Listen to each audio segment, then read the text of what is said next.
Discussing integration of immigrants.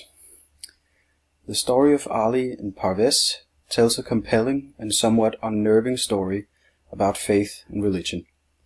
Parvez is integrated, but Ali's faith compels him further and further away from conforming to the social norms. I believe that a society benefits from different cultures, but that the discourse in the given society can tilt people in different directions.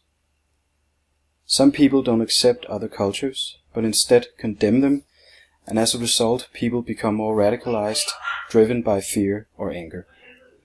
Although we often talk about how the immigrants can integrate themselves better, I believe that we as a society also have a responsibility to create a social environment that is more appealing for immigrants to take part in.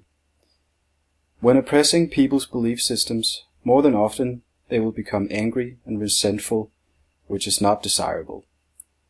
Throughout history, this has been a precursor for civil wars and other terrible events. Therefore, I believe that latitude is the right way forward.